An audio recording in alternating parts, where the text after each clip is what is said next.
Going to begin tonight with some crucial new details about the electrocution in that Harborside Place fountain. A local father died last week while saving his children.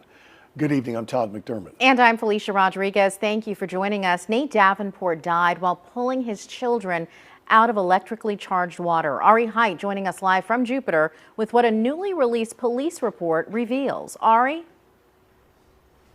Until now, we'd only heard bits and pieces of what happened here at Harborside Place on that day where that father of four was killed. But this report really takes you step by step as to what happened, talks about the Good Samaritans who tried to help, but what everything then went wrong. The report from the Jupiter Police says officers used security video to get a very specific timeline of what happened. 3:29 p.m., 3 children start playing in the fountain at Harborside. 42 seconds later, 2 of the children fall face down in the water. One of them is unconscious. A minute later, 3:31, Nate Davenport jumps in to rescue them, but, quote, Nathaniel quickly collapses and ends up in a supine position. 20 seconds after that, quote, Seth Kozak enters the fountains and attempts to get Nathaniel out of the water, but gets electrocuted.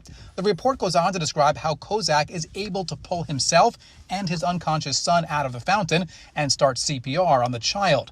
Passers-by then shut off the power to the fountain and pull Davenport out and start CPR on him.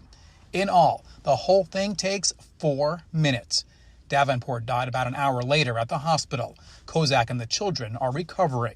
The police report goes on to describe the investigation, but does not provide any conclusions as to what went wrong. However, the report quotes another woman, Dina Fleck, as having called the police to say a similar thing happened to her back in July, saying she put her hand in the water and was immediately shocked.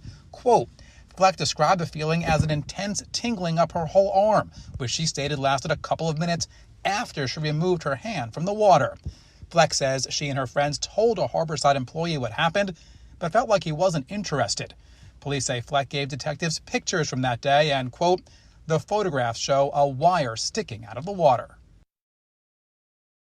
And after that police report came out, Harborside Place released a statement of their own saying, we at Harborside Place remain heartbroken over this tragic and unexpected loss of a part of our Harborside family of consultants.